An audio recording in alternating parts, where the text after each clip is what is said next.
Hello, everyone. Welcome to You Thought You Knew, the podcast where we talk about Survivor players that may be underrated, underappreciated, or just misunderstood. Each episode, we'll try to answer a question that's designed to make us challenge our preconceived notions about a famous Survivor contestant. Of course, there are no right answers. It's just an excuse to talk about our favorite show. I'm your co-host, Nigel Bocanegra, and I'm joined by my partner in crime, Kevin McLain. Yes. I'm excited to be here. And I guess maybe to clarify for those listening or those watching us on YouTube, I'm not just Nigel's partner in crime, but also partner, period. Boyfriend, if you will, not fiance until he gets me a nice ring. But I'm, excited to be here and talk about our, highlighted character today, which is Dreamz Herd. So Dreamz Herd, the co-runner-up of Survivor Fiji, faced severe criticism when he went back on Yao Man's truck deal, finishing the game with 0 votes and several critics. How should we view Dreamz' legacy today? Is Dreamz a villain or just the ultimate underdog? In a season framed around the haves and the have-nots, a formerly homeless man was fighting for $1 million, where he betrayed multiple allies and even swindled a highly educated academic out of a brand new vehicle. How does race and class intersect in the telling and reception of Dreamz' character arc? You think you know Dreamz? Well, today we're going to discuss, was Dreamz Herd really a villain? Now, today we are joined by a Survivor Fiji super stan to help talk about Dreamz. Please welcome Gia Worthy. Gia, how are you? Hi, Kevin and Nigel. I am doing so well. As I said beforehand, I had to go back to work today, but this podcast, knowing that we were going to be talking about one of my favorite players ever, was what I needed to push through the day. So I thank you both for that, for this very well-timed guest appearance. And while I have to say I am so honored to be asked to be a part of this particular episode, the truth is also I would be so mad if anybody else was going to be brought on for it. I feel like if there's a podcast that I am supposed to be a part of, it is this episode right here. Well, we appreciate you being here, especially on your first day back to work. I know that after a long holiday, the last thing I want to be doing is waking up early, having a long work day. So we appreciate your participation. So I Gia, truly know how the have-nots feel now. It's the same. We all do, right? I think Yeah. it's almost the exact same experience that we've all had today. So Gia, first, let me ask you, why would you be mad if anybody else was joining the podcast today? Why are you excited to be talking about Dreamz?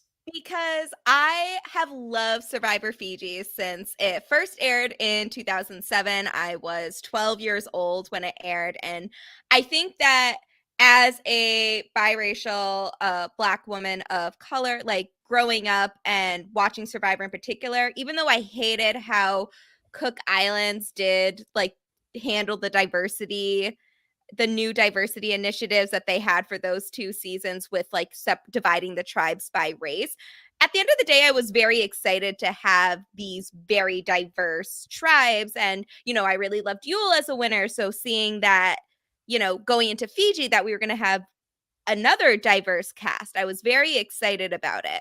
And I had not seen Vesepia's win at this point. So eventually, when we get to the end and I see Earl win, that was actually my first time actually seeing a Black winner of a reality show like this. But it wasn't just because of Earl's win. And it's not just because we got an all Black final 3, which would have solidified the fact that we were going to get a Black winner in that season. It was specifically because that entire final 3, I thought were all just very phenomenal. I think in the long game of things, very underrated players. And one of the people that I feel like I connected with very strongly throughout the season was Dreamz. And when I say that, I mean, like, when I'm looking back at all of the Survivor contestants that we have had through the years, like 500 plus, I think we're at this point. If I'm ranking like the players that mean the most to me in their viewing, Dreamz is like 3rd or 4th. He is up there. He is one of my favorite players of all time. First of all, love that. I love that Dreamz is, in that top 5 for you. would you like to tell our audience who maybe 1 and 2 are? Just because I feel like you might. Oh my God. Well, so I have to say the only person in Fiji that outranks Dreamz for me is Earl, because I think his win was incredibly impressive and he has such a great game. And now that I am having the joy of rewatching Fiji, I can remember all of the small moments that he got on screen. I just think he's a fantastic winner. And seeing his win was a very big deal for me. I was very excited at this time. And I have to say, number one, forever and always, is going to be the queen herself, Sandra Diaz-Twine.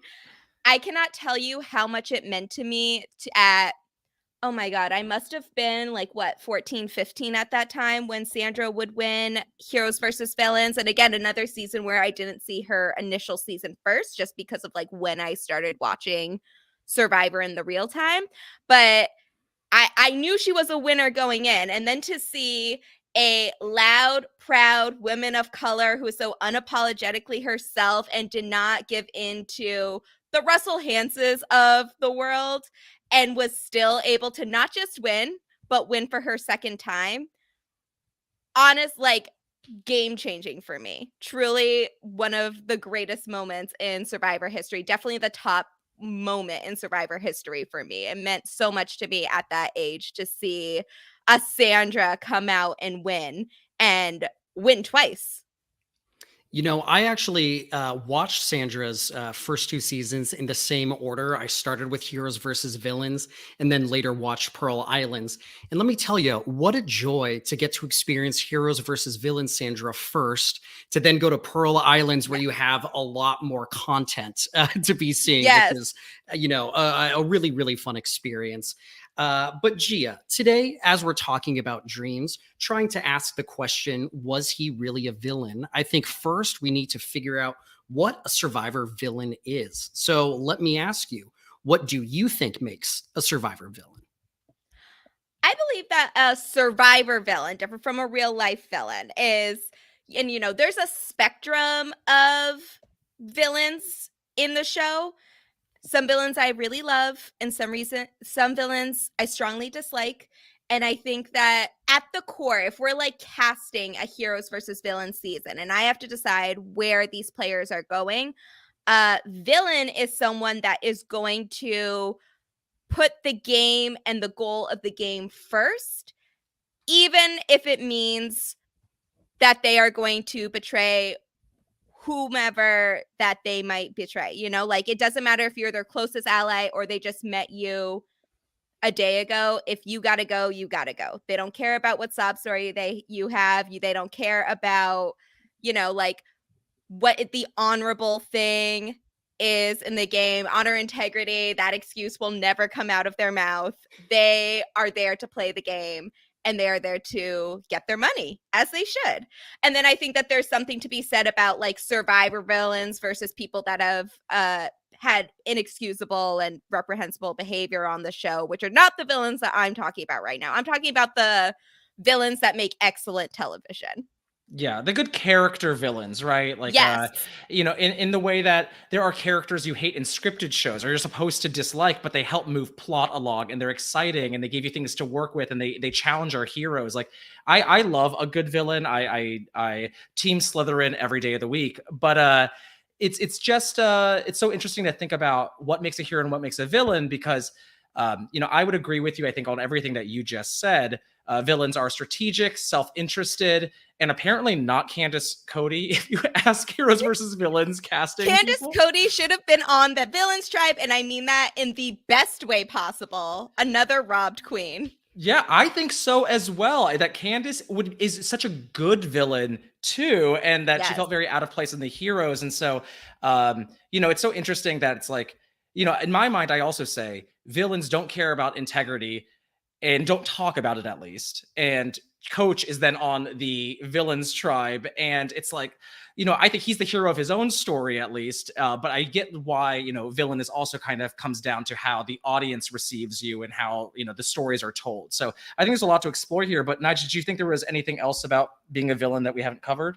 Well, Gia, I love your line that the villains will have the goal of the game first before anything else. I think that's a really interesting way to define a villain when we are going to be talking about Dreamz, someone who is putting his survival in the game ahead of some maybe personal feelings at times. I think that I definitely would include a villain is someone who is in opposition to a hero, because you can have someone who's putting the game first, but quite often those people are made out to be heroic. I think we're supposed to admire some people who are putting game first. I think that Jesse in Survivor 43 is an example of someone that I think the audience is supposed to be rooting for, who is putting their game first before the feelings of others. So I think it's a really interesting way to think about a villain, Gia. Now, of course, if this is your first time hearing You Thought You Knew, we need to first pose our question that we'll be discussing today, get into our discussion, and at the end, we'll be revisiting to see if we've changed our mind at all. So, Gia, we'll start with you. Do you believe that Dreamz Herd was really a villain? So when people ask this question, I hate when they're like, well, it's kind of both, but I think that Dreamz, in my viewing experience, is an anti-hero. And the reason for this is because when I was watching Fiji, and when I watched Fiji when I was younger, I was, again, like a preteen. And then I went back and rewatched a lot of the seasons that I watched when I was younger in my 20s so that I could see if my perspective or my admiration for certain players, not just the Fiji players, but as a whole, a lot of the old school players, whether or not my admiration or dislike of them held up in different viewings. And I think that I'm even more confident in my opinion of Dreamz as a phenomenal player now that I've rewatched the season so many times, and that I got my first viewing as a child, and then now at 27, I've watched it the season like 3 or 4 times at the very least. And I think that when I was watching the show, I was rooting for Dreamz. And I don't think he did anything particularly villainous if you are looking at him as the hero of the story. The problem was that I was one of the only people that was rooting for Dreamz, because in this story, particularly about the card deal in particular, which I think is where Dreamz really comes into this villainous light, I think the show wants us to root for Yao-Man. And I think Yao-Man's great. He's a very likable character. I can see why he was so well loved on Fiji. But I don't think he's the only likable character on there. And I think that's where production fell short, because I feel like they didn't emphasize really the underdog status of really all of the final 3 in Fiji. I could even say the final 4, given that Earl and Yao-Man came from the Have-Not tribe originally, and that Cassandra and Dreamz were at the bottom of the pecking order on the original Moto Alliance. So I just think personally that when I was watching it, Dreamz was an anti-hero. But if I'm watching it and like, all right, if you have to put Dreamz on a heroes versus villains 2 cast, which one are you going to put him on? You got to go villain. He's made one of the most, I would say, cutthroat moves in the game's history, even though it was clearly difficult for him to do in the moment. But I love him for it, that he did the right thing. He did what he was supposed to do to stay in the game. And that's what you're supposed to do. And little did he know at that time that he would be going to the finale at that point. But, that was the right thing to do. If you're talking about what's going to get Dreamz to as far as he can possibly go in the game, not giving Yao-Man immunity is the answer in that.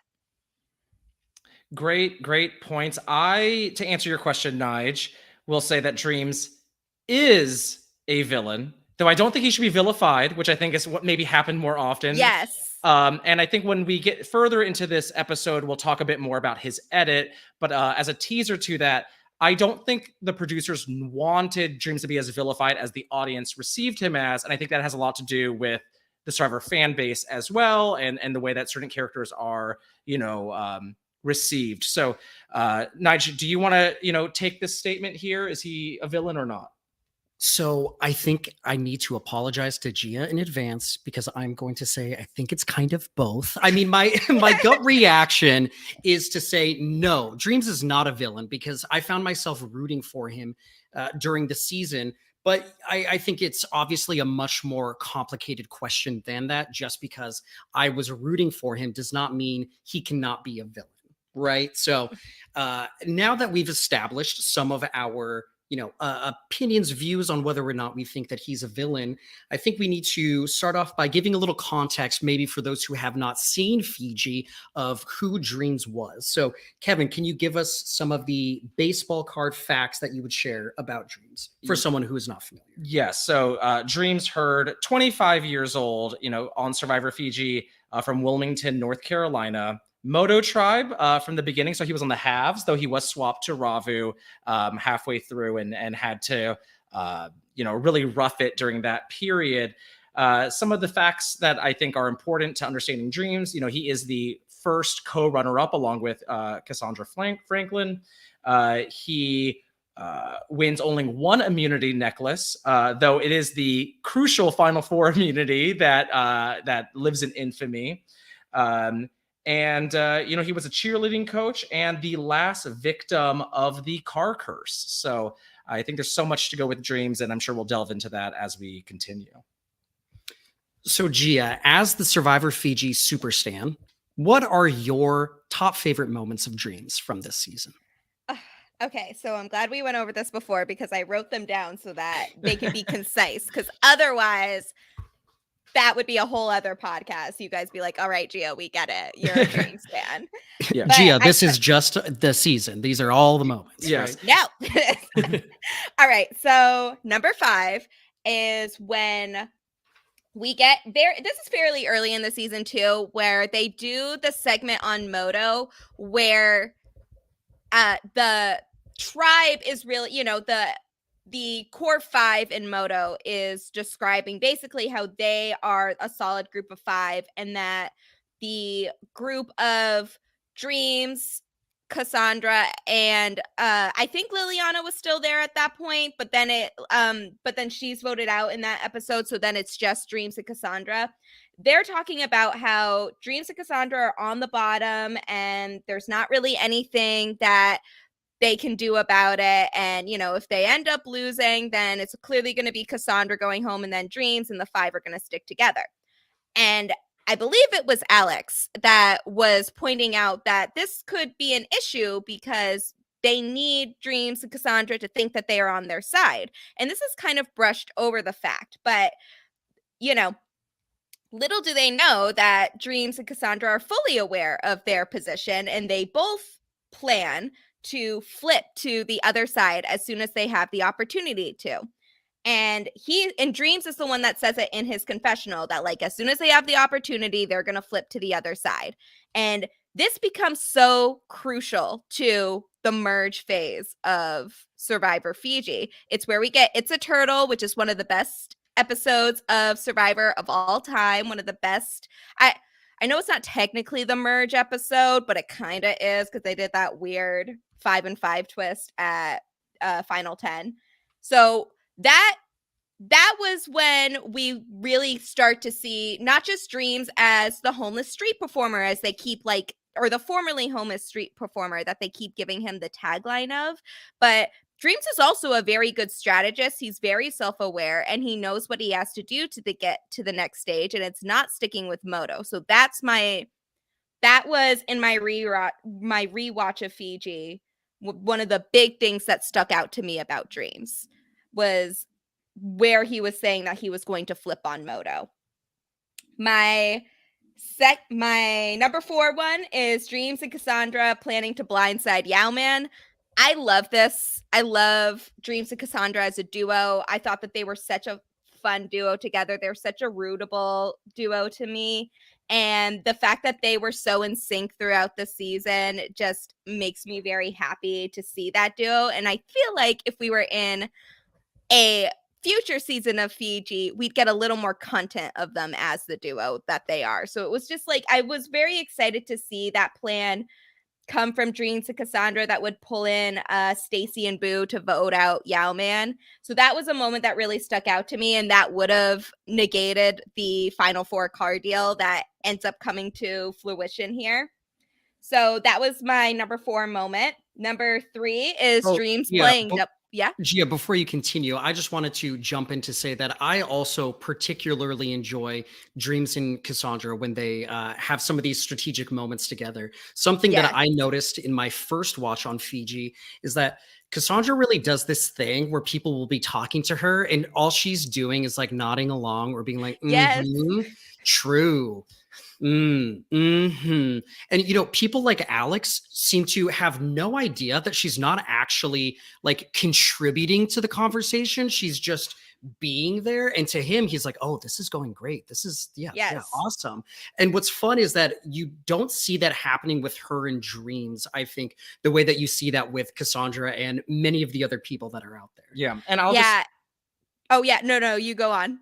And just to really quickly add on here that when I thought of my favorite Dreamz and when I thought of Dreamz also kind of initiating the final 6 blindside on Yao Man, because I love the subplot of Dreamz, Cassandra, and Stacy being a sub-alliance is just too hilarious to me, because Stacy Kimball stands as a figure as one of the most like under the radar yet over the top negative contestants to ever exist. And so the idea that Dreamz would still align with her and probably still dump her before the end if given the chance, it just fills me with so much joy and a very exciting end game. But I'll go back to you. I'm obsessed with that trio. Yeah, I'm obsessed with that trio. I wish we got more content about them because I kind of love it. And can you imagine if Yao Man actually went home and we had a Dreamz, Stacy, Boo, Cassandra, and Earl final 5? The mess. Would have been wild. And it still kills me because I think, you know, Earl deserves his, you know, unanimous win and all that. Oh, absolutely. But if Stacy Kimball voted for Dreamz or Cassandra, I feel like that would feel like real arc completion. And so it's like a big deal. And if this was a season that was airing now, that would probably be very likely that would happen. But honestly, one of the things that I love most about Fiji is that they didn't have a plan for the tie to be there to be like a tiebreaker between the prize money. So because no one thought as like, you know, as Icon Reed Kelly would do, did not throw a vote on someone to ensure that the person they dislike less would get the $100,000 over the other person. But so now they both got $100,000 and we love a rich Cassandra and Dreamz, so that makes me happy. Okay, number 3 is Dreamz playing double agent on It's a Turtle. It was such a mess. This is definitely one of the moments where I feel like Dreamz is not in control as much. Like he's definitely giving the information that the syndicate needs to eventually do what they do and blindside Agardo. However, I love the mess that comes with this episode. You can see him kind of wavering with what he wants to do. You can see him kind of, you know, helping where they need to be helped and everything. But like the fact that the 4 horsemen originally didn't want to tell them about the idol, and then they tell him too late, where it kind of solidifies his allegiance to the other side, just makes my heart sing, because I just love the fact that Dreamz outlasted all of them, and it just makes me very happy. So, and It's a Turtle, again, my favorite Survivor episode of all time. It's such a mess and I love it. And that's the type of gameplay that we get with a format like this, with like the current idol format, but not all these other advantages that we get now. And then I'll say number 2 is Dreamz at the car reward. So after the car deal is made, Dreamz goes on the reward where they're delivering the supplies to the children in there.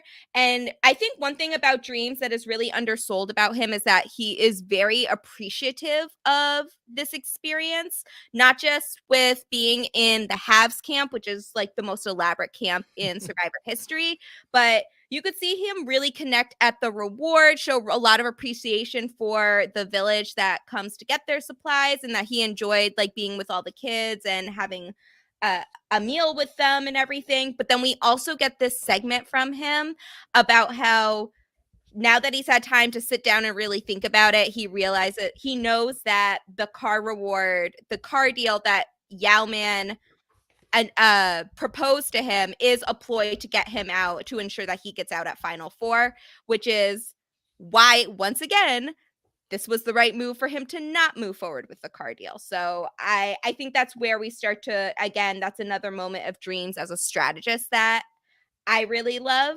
You know, And then, Gia, I do like that reward. And what's fun, before Dreamz starts to, I think, talk to camera about the realization of the deal that Yao Man has put forward, he is just in such a good mood. He has just gotten a car. Someone essentially gave him a car for a deal, right? And he's looking at the kids and seeing the mobile office classroom that Survivor has donated to their school. And he's like, yeah, me and the kids, we're having a great day. We look at all this stuff that we're getting. You know, it's really fun to see him just on top of the world, I think, before he starts to have a descent into grappling with the decision that he has made. And, you know, I think reflecting on should he have made that decision or not, and all of the implications of that. So, yeah. It's fun. Which, by the way, he definitely should have. And I stand by that. I stand by this decision.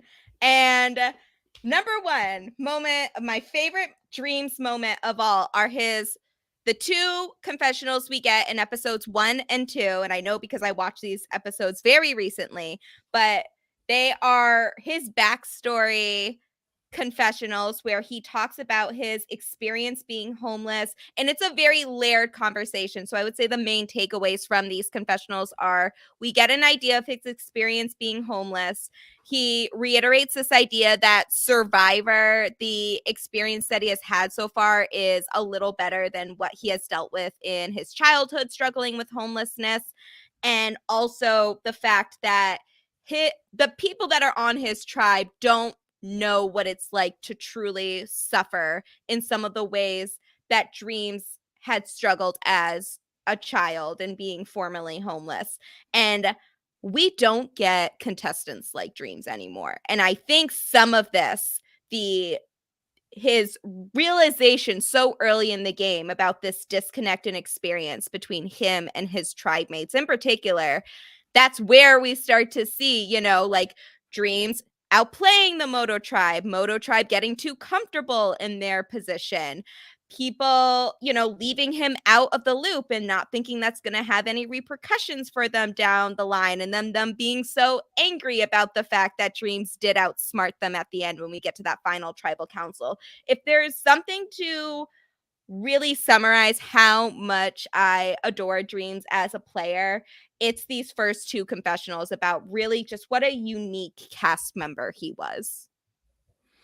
Yeah, I think the great list. Love it. I would like to give an honorable mention to when Dreamz schooled Lisi on how many zeros there are on a million. I was gonna put that in there, but then I'm like, I don't want to give Lisi that satisfaction that she's like met. But yes. Because I remember when that happened, and I remember being like, well, he did that way quicker than I did. Like I felt like I had a brain fart completely. I was like, what a random question to be asked so quickly. And I love the fact that he was able to give it back to her. And, just to kind of comment on what you were saying, Gia, I don't think they put characters like Dreamz on the show anymore. I think quite often they are casting much more middle-class professional types in general. But I love when Survivor, I think, chooses to highlight people who come from more economically insecure backgrounds. I think there is an interesting tension that exists. I love Twyla Tanner so much. And I think about her quote, people kill for less money than what we're playing for.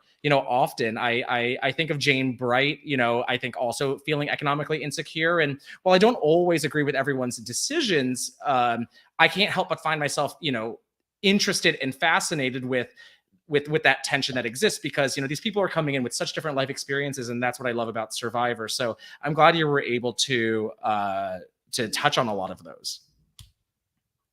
Yeah, and I think players like Twyla are perfect examples of kind of that same similarities as well. Someone also that was raked over the coals in the jury segment of her final tribal council as well, and like really thinking about like who is allowed to play a cutthroat game in Survivor. And quite often it is not the players that recognize how much this money would change their lives significantly.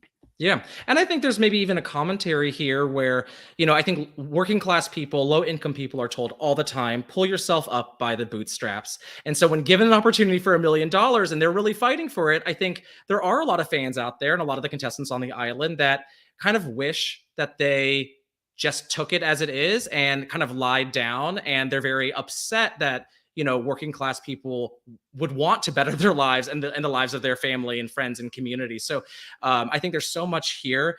But Nigel, I know that you were not watching Fiji live. Can you tell us about your experience with it? Yeah. So, when Kevin and I met, I had seen, I think, probably 2/3 of the Survivor seasons, if I had to guess. And probably less than a year into dating, he said, if you're going to call yourself a super fan, you need to have watched every season of Survivor. So we began my official watch of all seasons. Kevin did a rewatch. And so Fiji was actually the last season I had not watched. We saved Fiji for the end because it was a season I didn't know a ton about. And it still had some, I think, interesting strategic moments. I had not seen Borneo, Australia, Africa when we had met. And I had tried to get into Borneo, but it felt a little slow as a new school fan. I had a little bit of a hard time getting into it. And I really, really enjoyed Fiji because I thought that there was a lot of really innovative strategy that was happening. And I was totally blind to what to expect going into it. I'd heard about the car. There was a deal. I had seen Yowman on Micronesia, but I had not seen Earl, had not seen Dreamz. I heard that there was a homeless man on the show, and that's really it. And so when we started watching Fiji, one, I was surprised at how young Dreamz was. I had kind of imagined, just based on what I had read, what I had heard, that he was someone who would be probably a little bit later into life. And something I enjoy about Dreamz' character, I think, is that he seems like he is still pretty young and is trying to find his way through this overwhelming experience as someone who is still, I think, really finding, or I should say, getting on his feet in his life. I listened to the Talking with T-Bird that Rob did with Dreamz, and he said that, while he was not homeless when he was getting onto Survivor, he was pretty close to falling into that again. He had been behind on his rent when he went out onto the show. And so I think it's really fascinating to, and maybe at times a little uncomfortable, seeing someone grapple, I think, through the morality of the situation that they're finding themselves in. I think that Dreamz was just such a compelling character, someone who just really made me want to keep watching episode after episode. Yeah, it's such a great one. Yeah, I agree. And also just, and again, because I've just recently rewatched the first 2 episodes, they're very fresh in my mind. But there was something so different about the way that Dream spoke about his experience and his reflection on the game and his tribe mates, and then what the show did when they're like doing voiceovers about like advertising the cast, and like he was formerly homeless and he's a street performer, and things like that, where, and like comparing him to like Alex, who is was the Harvard graduate. That was their juxtaposition between like, this is how wide a range of cast members that we have. And it felt very gimmicky about like a very serious situation, which is a housing crisis. And I just feel like Dreamz, it like did such a better job at explaining he didn't have to explain himself, but really like telling the viewers about himself and his experiences and why he is so grateful to be here and why there is such a big difference between himself and the rest of his tribe. And I think that that is something that is really undersold about Dreamz as a player. People think car deal, he went back on his alliances, he lied and stole and all these other things. But I'm like, no, Dreamz is actually a very intelligent, very strategic player. And he was only, I think, 24 at the time that this season aired. So like, very impressive for someone that young. I remember rewatching it when I was about that age too, and just kind of being blown away at like how much life experience he had at such a young age. Yeah, and so my experience with Fiji was that I had watched since Borneo. So I, had 14 seasons, at this point under my belt. And this is when I started getting online, I think, because it's around like 12 years old, you're starting to go to message boards. That's when I found Survivor Sucks and all the Michelle Yee posts, I feel like, in particular. Like I recall all the memes. I don't even know if they were even called memes back then, but like just so much of the conversation. And I really liked Dreamz, actually. I think, he feels young. And I think as someone who was young watching it, there was a connection there. And Dreamz is from Wilmington, North Carolina. I'm from like Norfolk, Virginia Beach, Virginia. So we're both from like the Tidewater regions of our respective states. And Dreamz reminded me of a lot of people that I knew growing up and who I always thought were sharp and intelligent, but I think sometimes written off because they don't communicate their intelligence in the way that I think a lot of people who tend to have positions of power in our society value. So love Dreamz from, Fiji. And I'm really glad to kind of get into this a bit more. I think to kind of really tease out our inherent question here, was Dreamz Herd really a villain, and kind of discuss who Dreamz Herd really is, I think it'd be helpful to know, the current consensus on Dreamz, right? Like what do current fans think about Dreamz? I mean, so many years later. So maybe before I dive into some of the data that I was able to find, Gia, do you have a perspective on how, I guess, the fan base has shifted since 2007 when it comes to Dreamz, or the way that Dreamz has been kind of discussed or understood? So I feel like, the Survivor fans that I'm friends with, I would not be friends with Dreamz haters. I'm sorry. So maybe my data is a little skewed here, but I think like a lot of the Survivor super fans, I would say, that really respect and enjoy self-interested players in particular, I think that they could look at Dreamz and think of him positively. So I think in that regard, a lot of the conversations around Dreamz has been turned into like more positively, because moves like what he did are more accepted now. But however, I have seen posts from like very recently about how, like Dreamz was so wrong to go back on the car deal, or like he was such an awful player and all these other things. So there is still definitely some negativity towards Dreamz, in particular because of the car deal, but because of other reasons as well. And it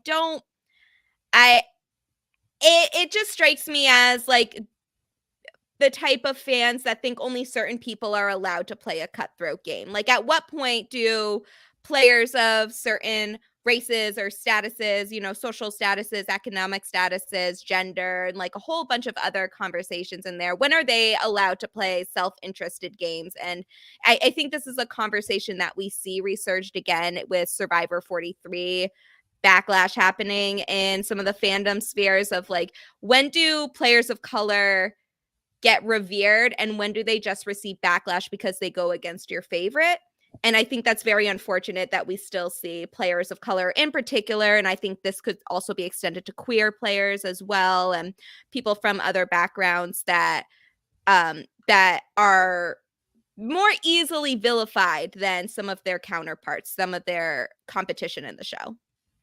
Yeah, I think that's pretty astute. I, was searching Dreamz on the Survivor subreddit, just trying to see what posts kind of came up. What is the conversation around Dreamz? Some of these include, how would Dreamz do on Modern Survivor? How is that being perceived today? And it looks like, reading the comments and stuff, there's actually a lot of different opinions. I think Dreamz is still somewhat polarizing, despite it being many years later. And while I think there are a lot of people who've kind of come around to, he had to make his decision. It's like, this is a game. I think there's still a vocal group of people who think that Dreamz still made, a poor decision, at least. How would Dreamz do on Modern Survivor? A lot of people suggest actually Tai Trang from Ko-Rong could be a good equivalent, as someone who also played a deceptive game, was super likable to the audience in many ways, but I think also maybe their communication skills and the way that the jury did not appreciate being tricked by someone specifically of a, I think, a marginalized identity in particular, probably played a role in how they felt about them, both the zero vote finalists. Even though I've literally found posts from as recent as 5 months ago about, being pro Dreamz, I found also a post from 3 months ago about, quote, "This sub is delusional about Yao Man and the truck situation," which is very, more anti-Dream. So I think you can really find so many different parts of that, which I find really interesting. What I kind of want to do is dive into a popularity poll that I found of Dreamz, Gia, where in 2016, the subreddit, everyone scored, all the contestants between 1 and 10. And they aggregated all of that and kind of released them all out. And we kind of figured out where everyone landed. Where do you think Dreamz Herd placed? Do you think he was top half, bottom half, top 50, bottom 50? Where do you think he was being perceived?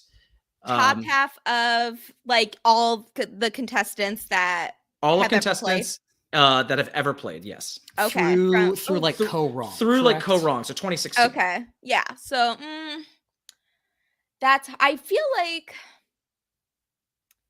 so that's hard. I feel like he would definitely be top half of his cast. I would even say like top third, I would say. But then in terms of like all the Survivor players, again, I think that he's so polarizing. I would say I will say top half. That's all I can. I don't think he made top 100. Okay. And Gia, I think I actually will lean bottom half because I think Fiji is a little bit of a forgotten season. I think it's a little bit of a the black sheep of the family where not as many people have seen that season. Cook Islands is just one season before, and that feels like a season that the show really promotes. You have a lot of people who go on to later seasons that are big names in the franchise. I feel like the colors pop a little bit more. I feel like Dreamz might be hurt a little bit from name ID, if you will. Yeah. Where did he end up, Kevin? Yeah, and they're wrong for that. Let's just be honest. Like, I know this is about my opinion, but my opinion is correct, and they're wrong for that. And I prefer Fiji to Cook Islands as well, but I think Cook Islands, I always joke it's very much casual Survivor porn. Yes. in the sense that it's bright colors, easy to follow stories, celebratory victories, easy villains, but it's not particularly complex, and where I think Fiji really is. So looking at Dreamz, he was ranked out of 575 contestants in 2016. He was ranked 341st. So that's wrong. That's about like 40th percentile or so. So slightly below average, but kind of in that middle group. And I think you were pretty spot on about where he was in his cast. He was ranked number 7 behind Yao Man, Earl, Michelle Yee, Boo, Edgardo, and Anthony. So he is still a top half contestant, but and it has an average rating of 5.6 or so. So I think he's like in that middle range. Is this a surprising thing to you, or? No, because I'm thinking about, it's hard because he is definitely a polarizing character. I think that's definitely the right word to use for him. I don't agree with some of the names that are ranked above him, but I will leave that for another day. I think that Dreamz, being from a few marginalized communities and being that representation, and for him doing as well as he did in his first season, it doesn't surprise me that maybe quite a few people do not like how well he did in that season, but I stand by the fact that his placement was very well earned. Yeah. And so some other things here is that the polarization, I think, is very true. They actually said the standard deviation here was coded as very high. So, I think we did Colleen yesterday with Rob, and the standard deviation was very low. It's like everyone's kind of generally hovers around the same spot with Colleen, but Dreamz, I think, has a lot more of a wider variation of perspectives. Kevin, for those of us who are not as familiar with standard deviations, can you give a little more background? Sure. I mean, I think maybe just the best way to understand is like how different, how much of the spread exists in the data. So it's like someone with a low frequency or like I guess a low standard deviation, maybe everyone's punching 8, as like how they feel on a scale of 1 to 10, or like maybe most of that data is between like 6 and 9. It's in that same region. But Dreamz has a wide range of results. And so like he has people giving him 1s, he has people giving him 10s. So like there's just a wide amount of polarization there. Some of the other kind of data points from this post about Dreamz include some correlations, right? So like, who else scored Dreamz similarly? So did you like this person? Probably meant you like Dreamz, or if you dislike Dreamz, you probably liked this person as like a negative correlation. So what I found interesting here was that strong positive correlations with Clarence Black of Africa and GC Brown of Gabon. Both, I think, were very much related. So how you felt about one will tell you a lot about how you felt about the other. And so I wanted to look into this a bit more, and I looked up Clarence and GC's rankings as well on this popularity poll. Clarence was ranked 250th, and he correlated the most with Rory Freeman of Vanuatu, Austin Taylor of Pearl Islands. GC was ranked, towards the bottom at 512th, correlating with also Austin Taylor and Bobby Mason, aka Bob Dog from Panama. So I bring this up because I think there's something certainly interesting about how a lot of these Black male players are tied to, like, the favorability of them is almost tied to other Black male players as well. So I think that kind of maybe suggests that race certainly is a factor here. Gia, do you have thoughts on this about how I think maybe like race plays a role in how contestants are perceived? Oh, absolutely. I think, again, we could have a whole other conversation about Blackness and how it's treated on Survivor. One point that I would like to make about this is that I think that Black players in particular, but I think that this can also be, this can be applied to, like players of different sexual orientations, like queer players, I think can fall under a similar scale as well. Players from other marginalized communities certainly have similar struggles, but I think for Black players in particular are graded on a different scale than other Survivor players, particularly when they are the only person in their season that is Black, or the only person in their tribe that is Black. And you can look at that with players like Clarence. I was a big fan of Clarence. I'm still a big fan of Clarence. I hope that he is one of those players that we get to, he has expressed interest before in returning, and I would love to see him return again if that was possible.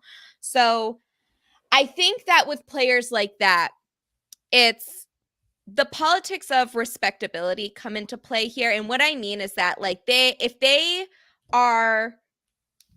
have to do everything right. They have to be like the Jeremy Collins of Black Survivor players, in that they have to check all of these boxes of things. I would say like Jeremy is a very universally loved player. That's why I use him as an example. But like, if this player has like a sense of humor, but not anything too vulgar, they have good confessionals, but they don't go against any of our favorites. They act in a way that is white passing, or something that would be like not clearly identified as like a culturally Black signifier, that they will adhere, that person adheres to the politics of respectability, and therefore they have a better chance of being a well-liked player. Now, when you get players that are mistreated by their tribe, which I would say was the case with Clarence Back, and I would also say that was the concern with Cassandra and Dreamz, when if they do something that is not in the status quo, or not falling into this line of politics of respectability, like with Dreamz going against the deal with Yowman in the car deal, then that player is going to be judged a lot more harshly, because they did not live up to this ideal Black man that we have seen on Survivor, and that we have not seen like this. They have not behaved in the way that the white audience would say that they should be behaved as. So I think that harsh scale that we are judging Black men and Black women in particular for, it's like they give them very few roles. Like you can be the hero of the story, you can be the person with the invisible edit, or you can be the villain. And by that, we mean not like a fun villain. It means you will be vilified by audiences because you don't fit our mold of what makes a good Black Survivor player. Not a good player, a good Black Survivor player.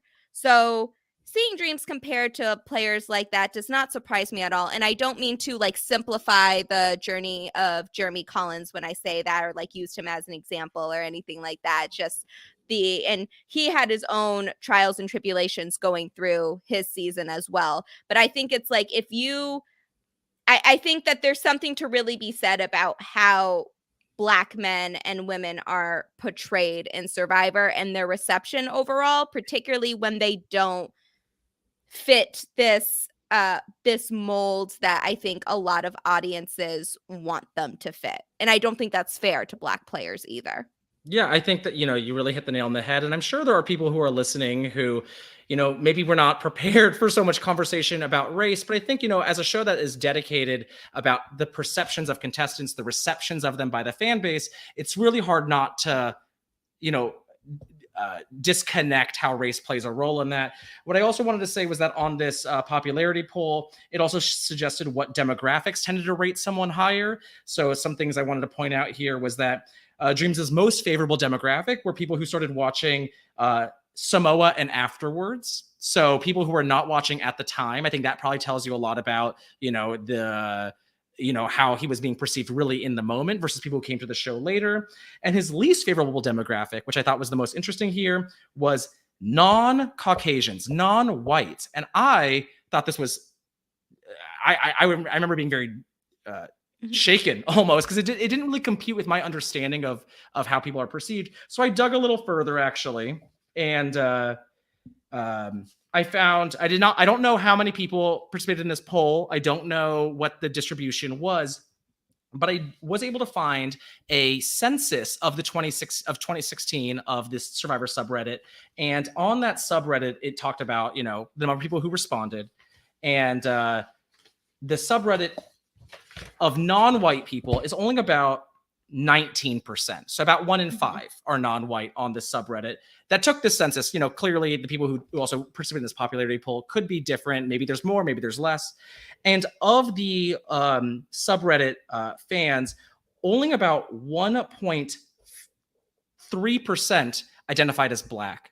So even in non-white spaces, it's not as if I think Black Americans or I guess Black viewers make up a majority. And so I think that really tells us a lot about how I think even using umbrella terms like people of color can really make us forget that there's so much variation within.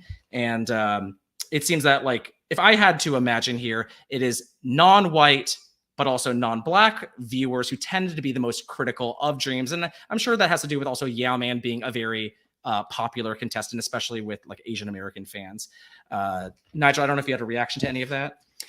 You had made a point about, I believe, the majority of people who were rating Dreamz highly had started watching at some point after Samoa. That's where I would fall into on that poll.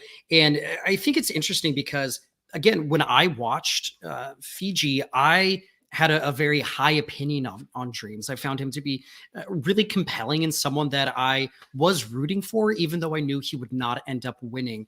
And, I think what's most interesting is that if it's people who had started watching the show later, that means that they watched Fiji years after it actually aired.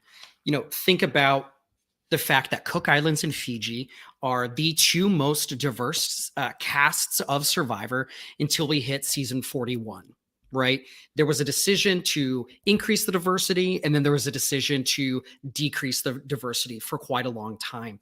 And I think that the way that as a society we think about race, talk about race, and even I think consider how race plays into the way that we view each other, the way that we may view contestants on television has changed a lot since Survivor Fiji originally aired. And I think it's really hard to say that Dreamz would not be viewed differently by the average fan if he had his premiere in 41, 42, or 43, right? I think it's interesting to look at Cook Islands and Fiji and think about the fact that they are about half, let's say, of the seasons that make up the increased level of diversity on the show, and how differently they were perceived and how the show treated race differently between these 5 seasons, right? And in the way that they were willing to acknowledge race in Cook Islands and Fiji than looking at 41, 42, 43.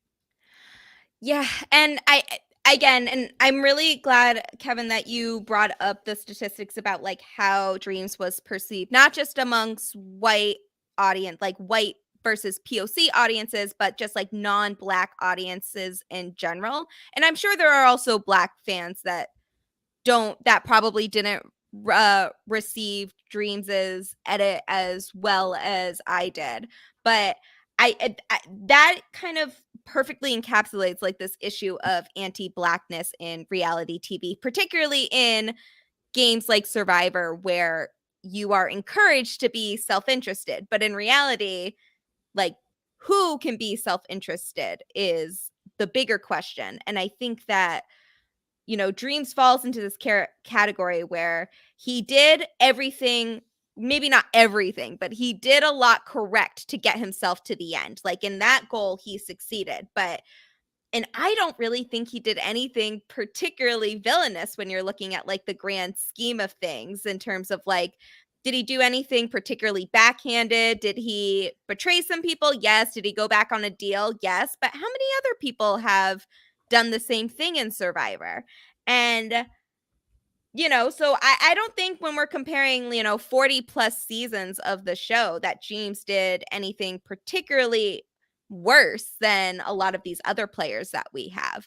But then thinking about like our seasons in like the 30s and 40s, we're coming in the time of like advantages and idols and people, you know, people having all different types of deals. And you're talking about how Samoa and onward. So we obviously, when you say Samoa, we think about Russell Hantz and how his gameplay really, you know, was also very polarizing to fans as well.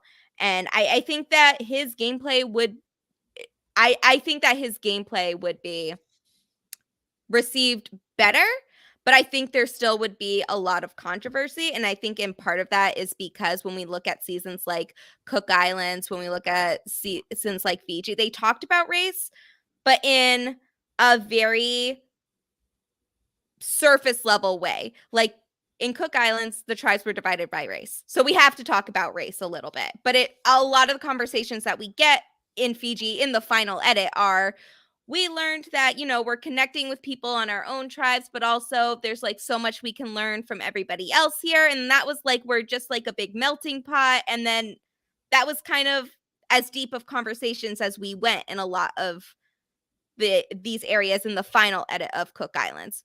Whereas Survivor Fiji has been in the edit itself. We get some passing comments about race in the season, good and bad, but we don't get a lot of it. But the reality of the season is that Fiji is the only season with an all-Black final 3.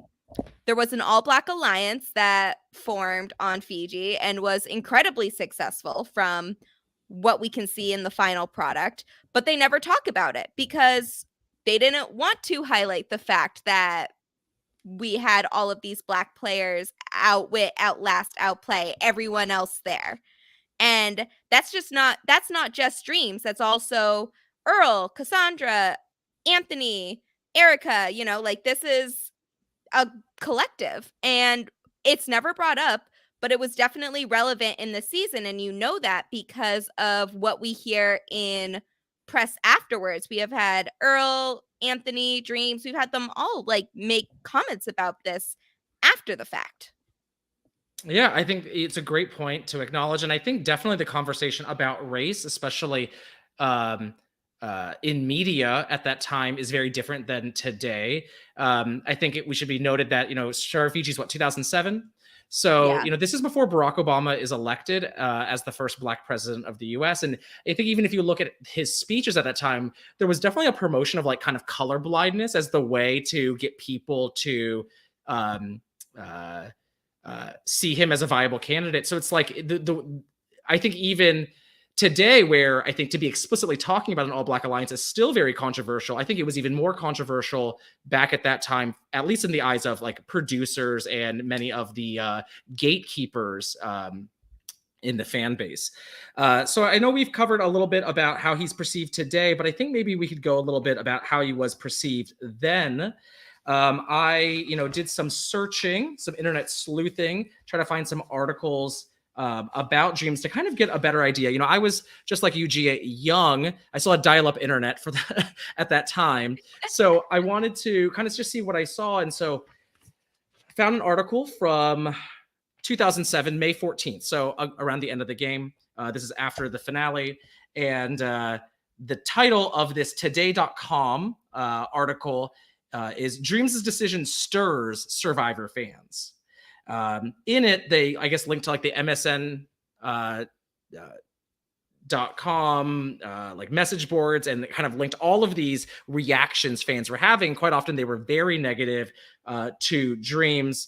In the subtitle, the little teaser at the beginning of the article, they mention viewers of a reality show know that people will lie, cheat, and steal to try and gain any advantage on the path to $1 million prize. Yet that didn't mean Survivor Fiji viewers weren't appalled when Dreamz went back on his word Sunday night. So I think that tells you a lot about how it was very negatively received, I think, by the average fan at the time. Do you recall the reaction, Gia? So I wasn't really online at that age, like not in the way that I am now. Maybe just Neopets. Just the webkins and whatnot. But no, they, like I feel like I would like Google Survivor just to kind of like get an idea and kind of read about it, but I wasn't involved in fan discourse the way that a lot of people were at that age. So I just wasn't, I don't know, that just wasn't really where I was involved. I would like watch the season, have my opinion on it. Like I watched Fiji, enjoyed it, and then waited for the next season to come on. And that was it. That was how I watched Survivor. And it seems like such a foreign concept now. I'm like, can you imagine? That sounds awful. But now, I do remember, because Fiji always stuck out to me, that when I did kind of like search up some of the players or the season in general, it was a lot of like relatively negative reviews or people being upset about Dreamz' decision to not move forward with the car deal. And this is coming from a fan base that just a few seasons earlier loudly proclaimed that Boston Rob was robbed of the win in All Stars, and that Amber shouldn't have won, and that Rob did all the, so it's like, so it goes back to that decision of like, well, you're fine with cutthroat players, but only when it's a person that you see as okay to play the game versus, like someone that you feel like is not as worthy of the win, I would say. And I think that it's especially difficult for Dreamz that the person that made that deal was Yao-Man, who was, I would say at the time, was like universally loved. Like he was by far the fan favorite of Survivor Fiji, and he's the only player from that season to return. And that's not to say anything against Yao-Man. I actually really liked Yao-Man in a season. I'm enjoying him now on my current rewatch of it. So it's not to say that Yao-Man didn't deserve that praise, but he also was, like Yao-Man, I feel like did some shady deals during that season as well, particularly with the car deal, like not that. And I think Yao-Man was very understanding about Dreamz going back on the car deal. So if Yao-Man can accept it, and Yao-Man can acknowledge that, there was always going to be a chance that Dreamz was going to go back on this deal, and he was accepting of that, then why can't everyone else be okay with the fact that, what, sometimes people lie in Survivor, and sometimes people say they're going to do something and then they don't. Yeah. Like, it's a wild concept. But for some reason, when Dreamz does it, it's wrong. You know, Gia, I think it's very important to have brought up the context of other seasons that were leading up to Fiji, because that's how the fans at the time were watching the show, right? As someone who had seen about 38, 39 seasons of Survivor by the time I got to Fiji, I was a bit surprised, I think, at the reaction, because I didn't find the move to be that crazy. I think it's important that we Right? all acknowledge that Yo Man didn't make a very good deal, right? Yeah. Like Yo Man makes this pitch: if at Final Four you win immunity, you give me the immunity, and if you agree to that, I'll give you the car. Well, Dreamz came up with a loophole of like, well, if I get him out before Final Four, then I don't have to abide by the deal. If I don't win the immunity challenge, you know, you don't even have to worry about it. I don't think it was a very good deal from Yao-Man to begin with. I think it was actually very hands off, and Dreamz kind of like fell into a situation where he needed to decide if he was even going to, you know, keep his word or end up breaking it. And I just don't think that when you look at the wider context of Survivor, I don't think that what Dreamz did was a massive betrayal by any means.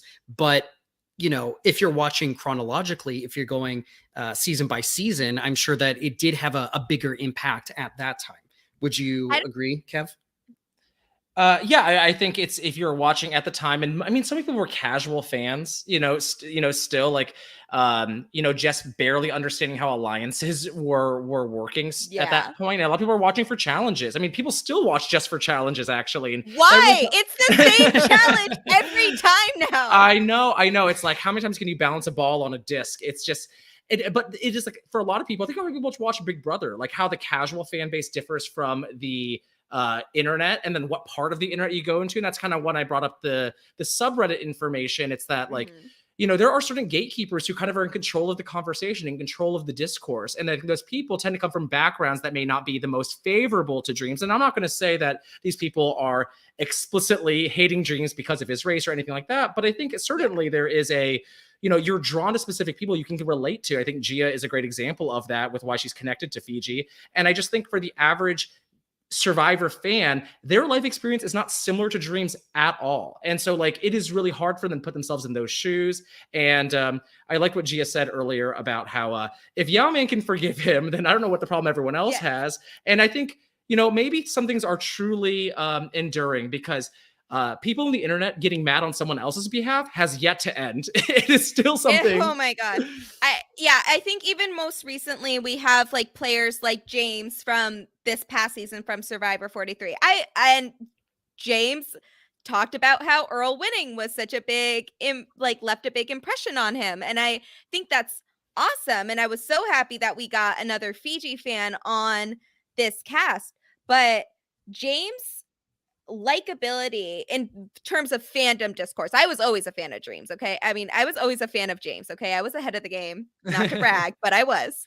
And people, like, their dislike of James increased when he had his fight with Owen and then was voted out, because I think Owen was, and well deserved. I think Owen was a great character, but then, you know, in the past interviews, we learn, you know, they've made up, this is just something that happens when you're on Survivor. People get into the arguments. And then James's likability in terms of the fandom liking him shot up when he voted for Cassidy in the final tribal council.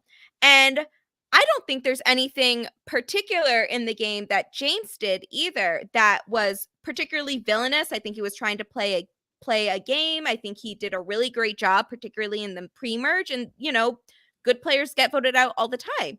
But the fact that he was only liked based on how he interacted with other people's favorites is just like very telling that this is still a problem, particularly with Black players. But I would even extend this to the reactions of about Carla and Jesse going into the finale and then after the finale when they voted for Gabler. It's like, when do particularly players of color, and I would say Black players especially, but this can be extended to a lot of different groups, when are they able to play the game in their best interest and not be criticized for not doing what's best for your favorites for the other people in the game, because that doesn't seem fair to me that this is still a problem that we are dealing with. It was certainly a problem with Fiji, and I think the reaction to 43 can show that it's still an issue today as well. And I think that this is something that people that are involved in the Survivor fandom quite heavily should be reflecting on during this off-season period. Yeah, and I think what you're saying resonates with me about how I think people talk about like civil rights heroes. Like, how do you become a popular civil rights icon? Well, you have to be in the past. Like in the present, never nearly as accepted as people when they have the rear view mirror. And I'm sure a lot of those characters are more appreciated as time goes on. But I think there is a lot of like immediate gut reaction that tends to be a bit more negative. And I guess before we move to our next segment, I think one thing I just wanted to add was that when we talked about popularity of contestants, is that I looked up Dreamz's Edgic, which is the edit reading. For those who are unfamiliar, they give contestants a rating per episode, and that tells you a lot about were they more positively edited, negatively edited, over the top, complex. Like what was their stories that were going on? So Dreamz was overall rated as mixed or maybe neutral, and had only one positive and one negative rating back in 2007 when this specific chart was created. And I think that tells you also a lot about how I think the editors wanted us to be a bit higher on Dreamz, but the fan base wanted to hate him more. And I think we're maybe even perhaps triggered at his decision in a way that they did not even expect fully, and maybe were irresponsible by not realizing how that could be received. Yeah, probably. And you can only do so much to control how people are going to react to a situation, particularly when it's the fan favorite getting voted out as well. I think that, Yao Man going at that point for everyone but me was like the worst thing to ever happen. It's like, it's sad, but also I really like this final three, so I'm okay with it. But I think, and maybe that's why I like Dream so much, is because he's not an overtly positive or negative character. Like I like players that are more complex, and I agree, Nigel, with what you were saying earlier about how Fiji is a particularly complex season when you're looking at it. And if you're watching for easy viewing, I would not recommend Fiji. But if you really want to dive into a season and really think about the inner mechanisms, the social contracts of that season, Fiji is such a great watch. And I think that Dreamz in particular, not just with the card deal, I would even go back to his position on the original Moto tribe, his position on the Ravu tribe, his betrayal of the Four Horsemen. He is so many great Survivor moments along the way. And it's unfortunate that people don't want to recognize just how dynamic of a player he is.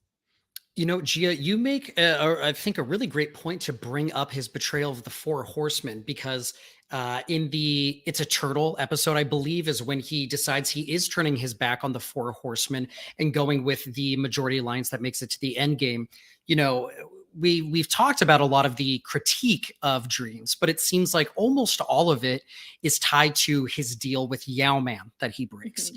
People are not critical of his decision to turn on the Four Horsemen. And, I'm sure you could come up with many different reasons why that is. Maybe it's because they are a bit more villainous. They're the people we are supposed to be rooting against in that moment. Maybe it's because they're also not the fan favorite Yao Man, right? It's just interesting that one piece of Dreamz's game is what people tend to focus on, but I think you could, if you wanted to, spin other moments also as villainous, but it doesn't seem like people cared all that much he ended up betraying those people as well. If Dreamz portrayed an all-man alliance in 2023, the fan cams on Twitter would be abundant with all of these edits about him. He would be there is nothing that man could have done to lost his favorable position at that point.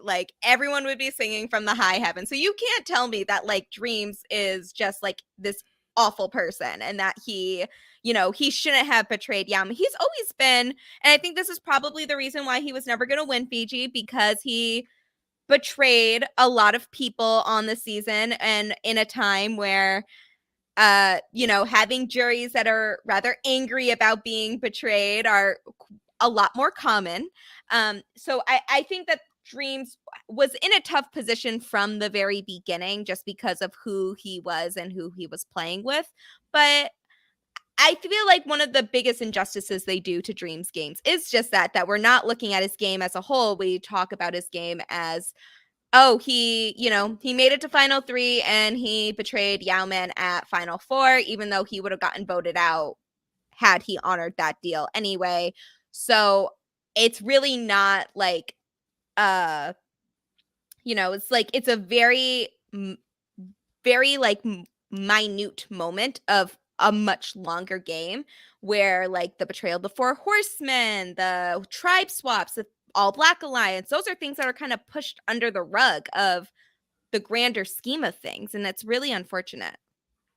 You know, Gia, I don't know how we haven't brought this up already, but you you mentioned a really important point that if Dreamz had given up his immunity, Yao-Man was trying to get him voted out, right? I think that's a really important piece of this, that Yao-Man was being just as deceptive and was trying to convince someone to give up their immunity so he could get rid of them.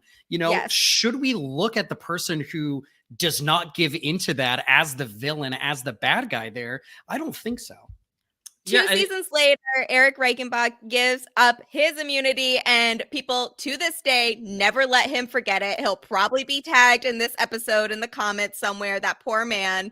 Please let him live. But yes, exactly. It's like, when, again, who is allowed to make those choices? And the fact that if he had given up his immunity, would he be called the dumbest survivor ever? Would he be in that laundry list of people who made such dumb moves? Because obviously he would be voted out if he gave up his immunity at Final 4. Yeah, maybe if Dreamz had given up his immunity, then it would be Dreamz in a all the promos reference, every couple of seasons about the dumbest move ever, right? Yeah, and it'd just be so interesting, though. I do think maybe a caveat, you know, because obviously I love Dreamz, but I think, you know, a few seasons later, we see something also similar in Gabon where Kenny, you know, and Bob also kind of fight over this like deal about giving me the necklace. And I do think there is a point that does exist. And I, you know, the reason I say Dreamz is a villain when I had to come down to it is that, you know, I don't want to take away all of his agency. You know, he's economically insecure. He can change the life of his family, but, you know, he still makes choices. And, you know, Kenny tells Bob, like, Bob, you said you'd give me that immunity necklace. And he goes, well, I thought, well, if you're going to vote me off, it doesn't count, right? Like it kind of voids the contract.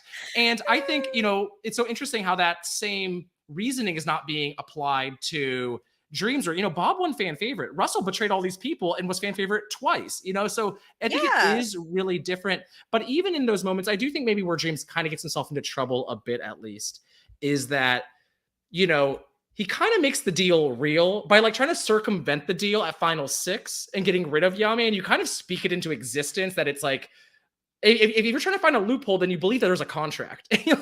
And so I think just like with Bob and Kenny, you know, when you say you are someone of your word and like that is something that's really important to you, and that like I'm willing to lose because of my word, in a sense, or at least that's the image you give off to people. I think people tend to be very critical of you when you choose not to lay down your sword. But I think what's interesting is why certain people can, certain people can't.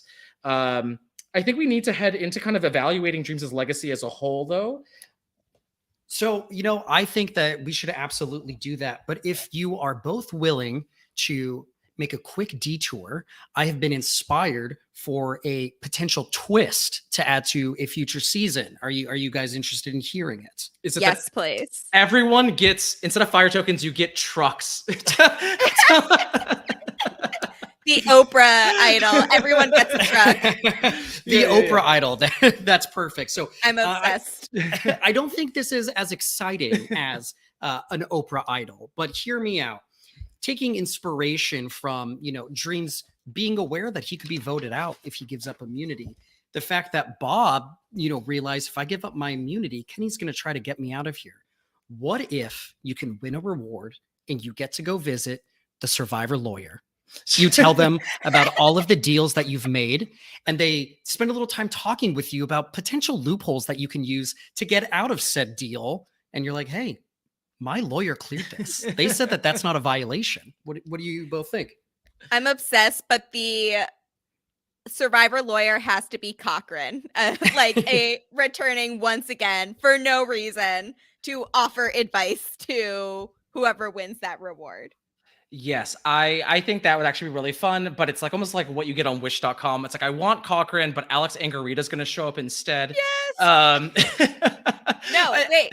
You should be able to pick who comes, and I want Reem Daly to come and like really drive home, like really encourage me to just do what I need to do to get the win. I would love a pep talk from Reem. That would be its own reward there.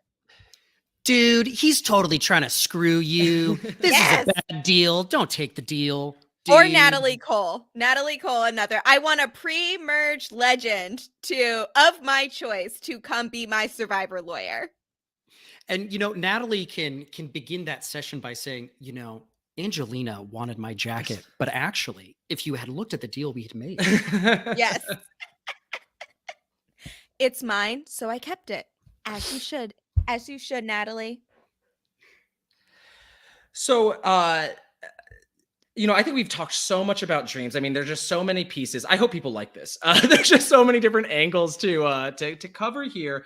But I think kind of going back to the original question at hand, Nigel, have you shifted at all about whether Dreamz is a villain, or now that you've gotten a bit more historical context, has any of that changed for you? So, again, Gia, at the very beginning, you had mentioned you think of someone as a villain if they are prioritizing their game above all else, right?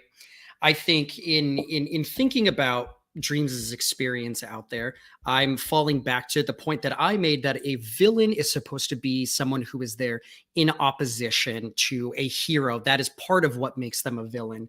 In considering, I think, maybe the unfair ways that Dreamz has been viewed by fans, thinking about the deal that he actually engaged in, I feel very comfortable coming down and saying explicitly, no, Dreamz is not a villain. I think that, Gia, you were correct. Dreamz is an anti-hero, because I think there is plenty in this edit that is supposed to be endearing Dreamz to us. I think we're supposed to be rooting for him at times. So I think I have had my mind changed. I think Dreamz is an anti-hero.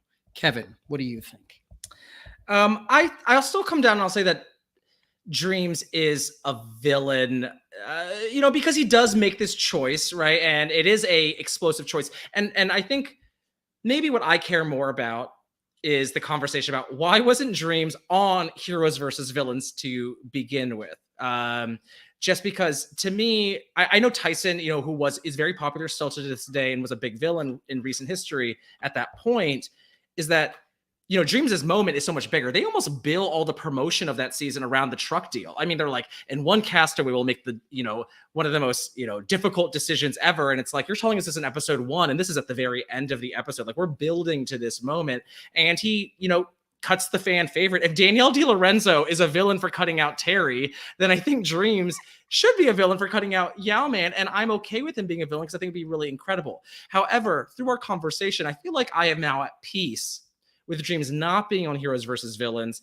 And I think that's probably a little bit because I maybe makes me a little uneasy to think about maybe how the show could have theoretically fumbled a Dreamz character on the villain's tribe. I think as a Black man who was formerly homeless, who was competing very hard, I think it's very easy for that story to kind of not come off as well as it should.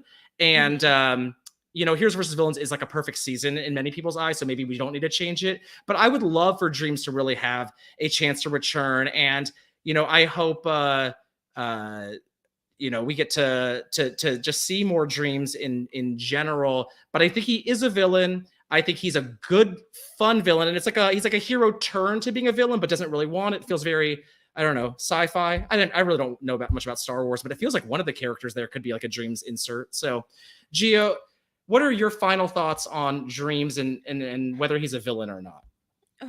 So, above all else, Dreamz is one of my favorite Survivor contestants ever, and he is truly a one-of-a-kind contestant, and I wish we got more players like him. I hope he comes across this in some way, or that he knows that what a big difference he has made, not just in my life as a Survivor content creator, but in a lot of people's lives. Like, he is truly a one-of-a-kind contestant, and I know he has inspired a lot of people to, you know, go all out there when they are playing, whether it's Survivor or whether it's like a online reality game or just in general. So I hope Dreamz knows that, like, his legacy has had an impact in a very positive way. I think that if we are casting like heroes versus villains too, they would put Dreamz in the villain role. But I do stand by me rewriting the narrative on Dreamz, and that he is an anti-hero. He is a self-interested player, yes. He has done villainous acts, yes. But I think when we're looking at the grand scheme of Fiji as a story, he was a underdog player that made the best of his situation and got $100,000 out of it. And he made a lot of difficult decisions along the way. And I think that speaks to his potential and his impact as a player on that season. And I hope that he's proud of the game that he played. Yeah, I think great points. And, Dreamz made a lot of decisions, and, God bless him for doing all of it, because I think his fingerprints are all over Fiji. I mean, if you love Fiji, I think it's hard not to like Dreamz then, because he's the reason why it's so dynamic of a season. So, Oh, yeah.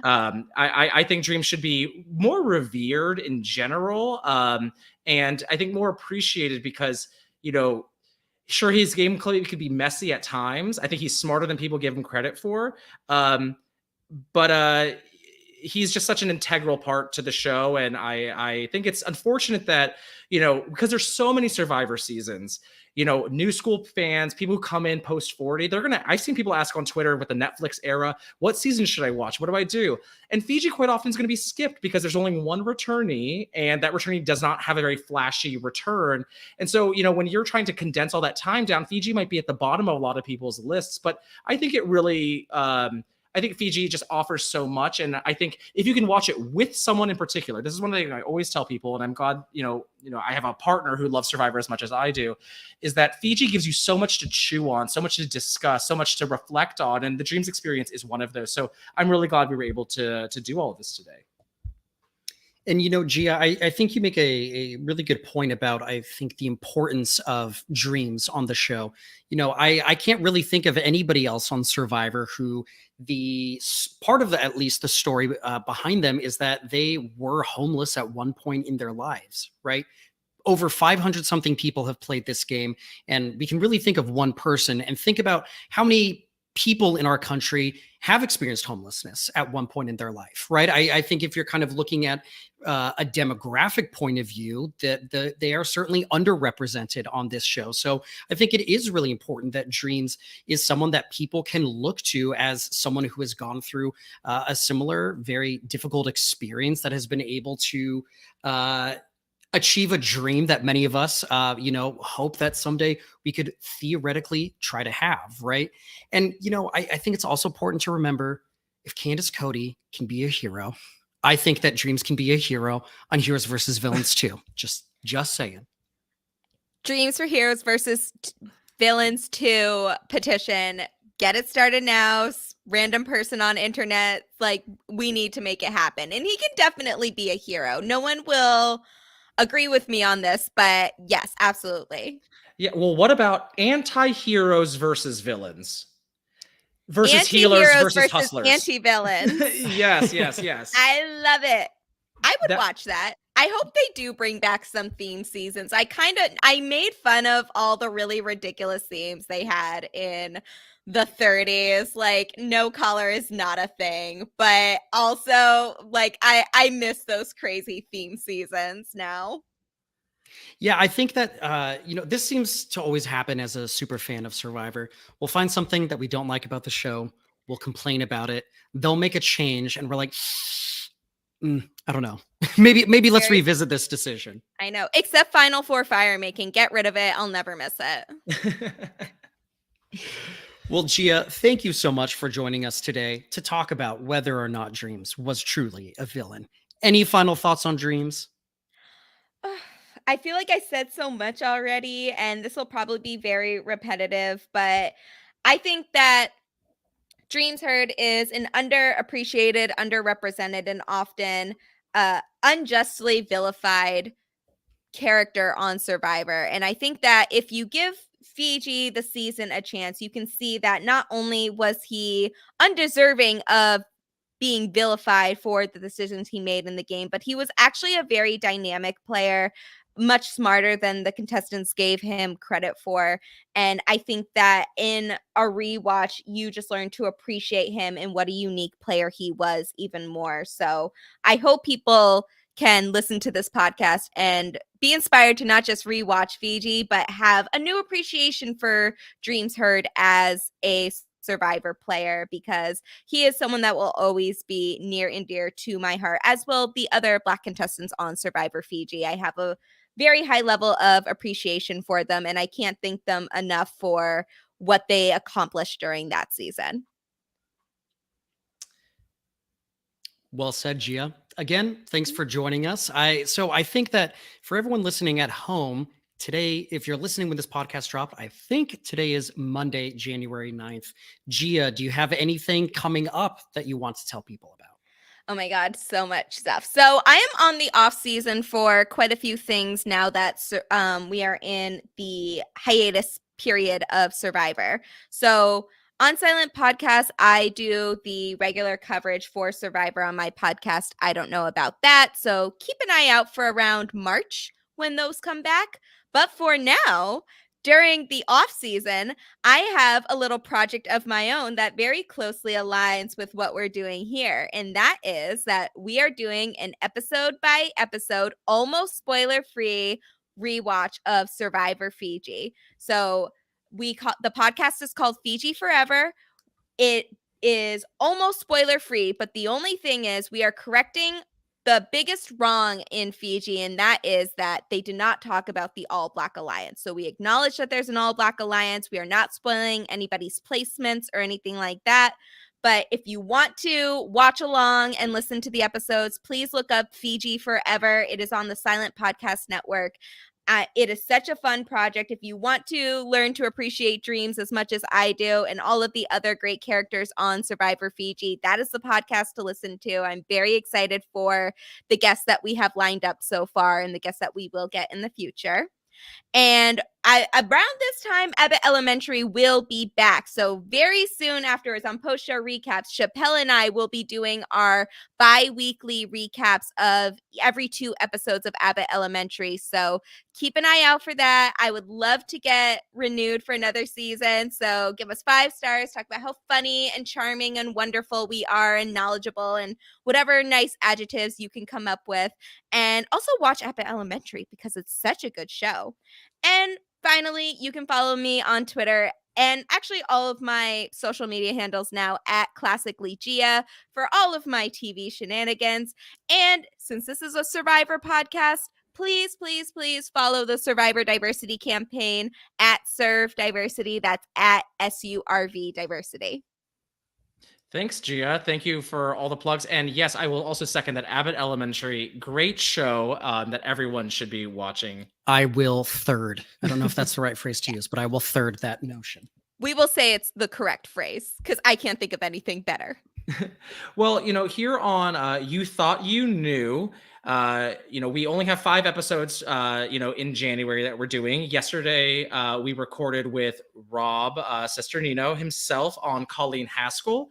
Now we have Gia Worthy on Dreamz, and we're still booking guests, but stay tuned for our podcasts on the likes of Parvati Shallow, Tom Westman, and the Susie Smith of Survivor Gabon fame. So I'm so excited. A wide range of exciting finalists in Survivor, just like Dreamz. And we'll be talking about, the misconceptions, the analysis, and between all of them, and I'm excited to do that. So if you want to jump into that conversation, you could always join us with the hashtag YTYK for You Thought You Knew.